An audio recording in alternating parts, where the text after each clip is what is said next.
The production for Shark Tale started roughly around April of 2002, so development for the film was probably a year or two beforehand. What is interesting about this is that there's a large potential that this film was conceptualized around the success of Shrek and to duplicate the formula that worked so well in that film. This will be a common pattern and occurrence within the next few, pretty much all the successive DreamWorks films and the lineup. The film was initially titled Shark's Lair, but it was changed due to the potential of scaring away the family audience. A potential Emperors vs. El Dorado and an Ants vs. Bugs Life scenario came up once again, since this film was being produced roughly around the same time as Pixar's Finding Nemo. Initially, the film was going to be a lot darker, but they had to make a lot of changes for appeal reasons.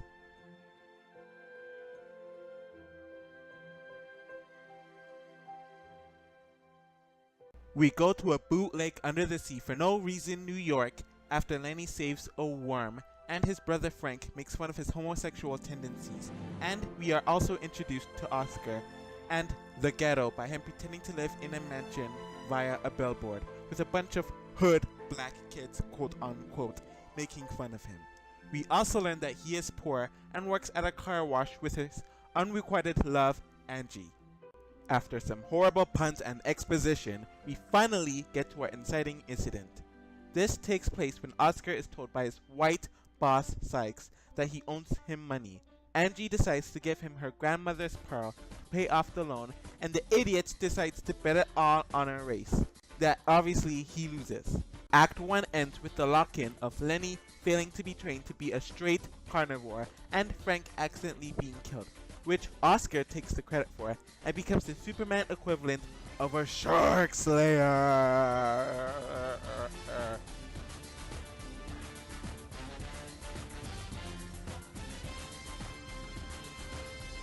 The second act starts with Don Lino wanting to send his mob to kill the Shark Slayer. Oscar gives the writers and executives more excuses for pop culture references, and Oscar starts a relationship with the gold digger Lola. Zero to hero without all the gospel flair. Zero to hero, he's still a scrub. Sequence 6 reveals that Lenny ran away after the funeral, and under the sea for no reason New York is alerted that a shark is near. Lenny somehow doesn't put it together that Oscar is the Shark Slayer. As he is scared of the Shark Slayer, you get a bunch of dumb conveniences that causes Lenny to live with Oscar.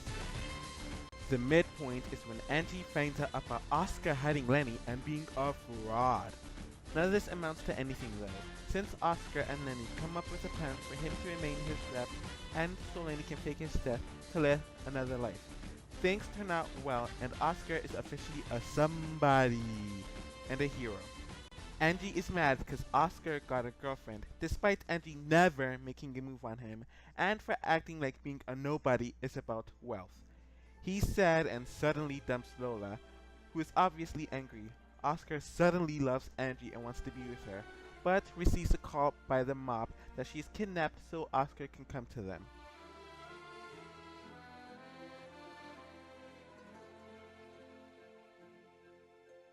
Act 3 starts with the mob revealing to them that Lola helped them kidnap Angie, though we never know how. Don Lino quickly recognizes his son through his painted appearance. This causes him to be even more mad at Oscar for stealing both of his kids, and a chase ensues. The sharks are stuck in Oscar's bootleg car wash, and the father accepts his son for who he is. In order to signify that DreamWorks is quote-unquote cooler than their old quote-unquote crap, the film ends on a dance sequence!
I finally managed to find some positive aspects. One of them is that the music isn't bad.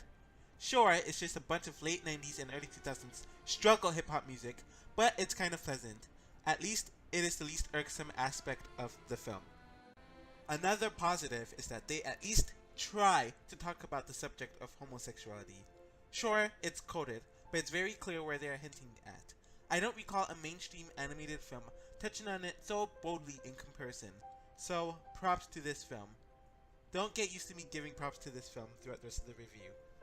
There are a lot of cons, and there are hundreds of reviews of Shark Tale on YouTube that has struck this film by its pollution through the netherworlds and back more than I ever could, so I'll only discuss a select few. Firstly, the pacing is horrible. Act 1 is way too long, especially since they refused to develop the world or the characters that well, compared to Act 2 and 3, where the plot points are so half-butted to the point that you feel unsatisfied with what just took place, and the relationships are weak, which makes it even harder to invest in the overall movie. Another problem is that the characters are way too flat, and we aren't given any reasons to like them. None of them are likable, or at least hateable to the point where we love to hate them. Oscar comes off as more of a scrub and an idiot, as he could have easily chosen a different path. Angie is a satellite idiot and a love interest. Lenny is irritating as heck, and they're more on the villain's side than any of theirs.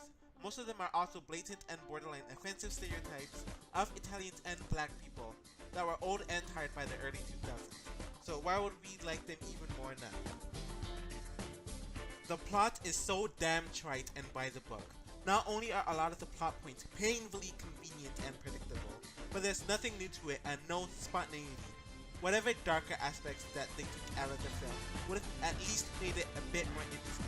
Instead, they put more effort on their stupid pop culture references and struggle humor that never succeeds or pays off.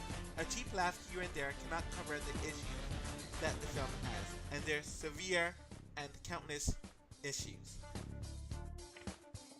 Overall, the film is just heartless, and it's nothing other than a formula to ensure the biggest financial success possible. Despite the flaws in their earlier works, you can at least tell that they put their best foot forward, and there was passion in these projects, because they were films that they genuinely wanted to make. I guess this film did its job for late 2004, but overall it's a shriveled, aged, heartless mess. When the film was released on September 2004, it made $160 million domestically and over $200 million in foreign areas, with an international total of over $367 million. Do you know what this means? This means that outside of the Shrek films, this film was the most popular and profitable DreamWorks film. Obviously, that would be the case if the critical and audience reaction was not taken into account. It was the worst received film in the canon then, and that is still the case to this present day, 13 years later. Do you know what's funny about this though? This was nominated for a Best Animated Feature at the Oscars, but that was only because people are more pissed off at Disney for lowering to hormone the range, and for ruining traditional animation. The overall purpose of Shark Tale was to build on an already growing formula, since during the production of this film, they were already facing the inevitable with some of the films released in that time. Whether we like it or not, the company clearly succeeded in that facet.